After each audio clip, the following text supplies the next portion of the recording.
बिस्मिल्लाहिर्रहमानिर्रहीम। अस्सलाम वालेकुम। इंसान की ज़िंदगी में कुछ ऐसे वाक़यात होते हैं जो इंसान की ज़िंदगी पर गहरे असरात और गहरे नक़ूश छोड़ जाती हैं। कुछ वाक़यात तो ऐसे होते हैं जिनको सुनकर लोग मुश्किल से ही यकीन करते हैं, मगर ऐसे वाक़यात सच होते हैं। एक ऐसा ही वाक़या सुनिए जो कि हमारे दोस्तों के साथ पेश आया। ये बात काफ़ी पुरानी है। जब हम सब दोस्त शाम को ग्राउंड से वापस आकर अपने मोहल्ले में जमा हो जाते तो खूब महफिल लगाते। एक दिन हम रात का खाना खाकर घर से बाहर निकले तो दोस्तों ने बोला, आज जुमेरात है और आज जिन भूतों और चुड़ैलों का दिन है। मैं जिन भूतों पे यकीन तो रखता था पर कभी इनसे आमना सामना नहीं हुआ था, तो मैंने इसकी बात सुनकर हंस दिया। इसने मेरी तरफ गुस्से से देखा और बोला, ये जो गांव से बाहर खेतों में जामुन का दरख्त है, इस पे आज जिन भूत आएंगे। अगर नहीं यकीन तो तुम सब मेरे साथ जाकर देख लो।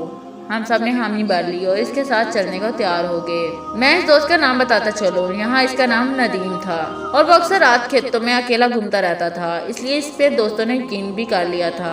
पर हमने यकीन नहीं किया था। हम 5 दोस्त थे जिसके नाम थे आबिद, नासिर, साजिद, मुदस्सर और नदीम। जैसे ही इशा की अजान हुई हम निकल पड़े इसके साथ खेतों में जिन भूत देखने। रात काफी गहरी होती चली जा रही थी तो डर भी लग रहा था। अभी हमें चलते हुए 10-15 मिनट ही गुजरे थे। एक खेत से बकरी के छोटे बच्चे के बोलने की आवाज आई। आदिल ने बोला, रुको, यहाँ पास से किसी जानवर की आवाज आ रही है। सब रुक गए और खामोशी से आवाज सुनने का इंतजार करने लगे कि किसी तरफ से ये आवाज आ रही है। अभी थोड़ी देर गुजरी थी कि बकरी के बच्चे की आवाज दोबारा सुनाई दी। नदीम ने फौरन बोला, आवाज इस तरफ से आ रही है। 2-4 खेत छोड़कर ही बरसन का खेत था। आवाज वहाँ से आ रही थी। सर्दियों के दिन थे और इन दिनों में बरसन आम होता है। सब दोस्त इस तरफ जाने लगे तो नासिर बोला, छोड़ो यार, जो भी है हमें क्या लेना देना इससे, हम जिस काम के लिए जा रहे हैं इस तरफ चलो। पर कोई भी नहीं माना और बरसन के खेत की तरफ चलने लगे। वहाँ जाकर देखा तो एक छोटा सा बकरी का बच्चा वहाँ खेत में बैठा हुआ था। हम में से कोई कुछ बोलता है इससे पहले ही नदीम ने कहा, लगता है जो यहाँ बकरियां चरवाने आते हैं इनका रह गया होगा,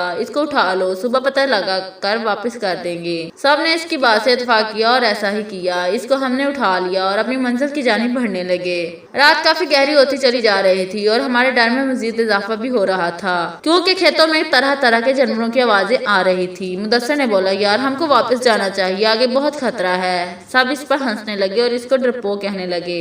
खैर वो खामोशी से इनके साथ चलता रहा। फिर रास्ते में हमें सीटी की आवाज आना शुरू हो गई। सब रुक गए और एक दूसरे की तरफ देखने लगे। डर सबके चेहरों से साफ नजर आ रहा था पर कोई भी ये नहीं चाहता था कि हम वापस जाएं और अल्लाह का नाम लेकर इस जामुन के दरख्त की तरफ बढ़ने लगे। अभी थोड़ी देर ही गुजरी थी कि हमें चलते हुए तो सामने ही वो दरख्त नजर आ गया। हम सब दोस्त इस दरख्त से थोड़ा हटकर बैठ गए। सबसे पहले तो मुदस्सर ने बोला, इस बकरी के गले में कोई रस्सी वगैरह डाल दो ताकि ये कहीं इधर उधर ना हो जाए। सब दोस्त रस्सी ढूंढने लग पड़े और जल्दी ही एक छोटी सी रस्सी मिल गई थी। इसको हमने इसके गले में डाला और रस्सी नासिर को पकड़ा दी और सबकी नजरें इस दरख्त पर जम थी। 10-15 मिनट ही गुजरे थे कि इस जामुन के दरख्त के ऊपर से एक बारीक सी लाल रंग की लाइट नजर आई। वो लाइट इतनी बारीक थी और इतनी तेज थी यहाँ बताना मुश्किल है। वो लाइट कभी दरख्त पे जाती कभी दरख्त से नीचे आती।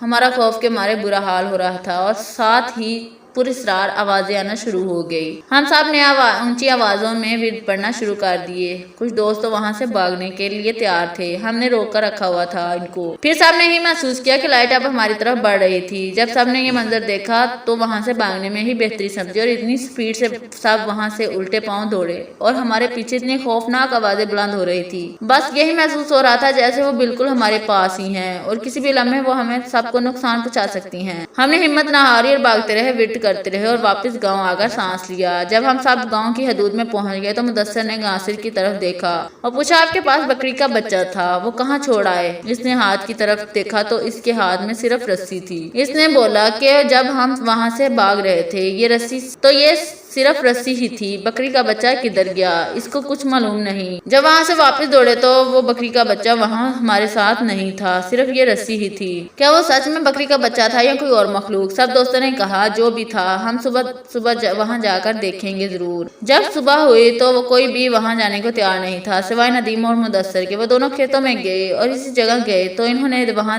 बकरी के बच्चे को मरा हुआ पाया जो जामुन के दरख्त के बिल्कुल करीब ही पड़ा था। इसकी सिर्फ हड्डियां ही हड्डियां नजर आ रही थी। इस बकरी के बच्चे पे गोश्त का कोई नामो निशान भी नहीं था। वो दोनों समझ चुके थे रात को जो कुछ भी हुआ वो इनका वहम नहीं था। इस रात पे वाकई कुछ ऐसा था जो नदीम ने बोला था। इसके बाद वो वापस आ गए और कभी भी रात के टाइम बाहर घूमने से तौबा कर ली। दोस्तों, अगर आपको हमारी वीडियो अच्छी लगी तो प्लीज इसे लाइक और शेयर जरूर कीजिएगा और इस तरह की पूरे स्टार मौला इखरा की सबक आमूज़ कहानियां सुनने के लिए हमारे इस चैनल को प्लीज सब्सक्राइब जरूर कर दें और बेल आइकन को दबा दें ताकि आने वाली तमाम वीडियो सबसे पहले आप तक पहुंच सकें। शुक्रिया।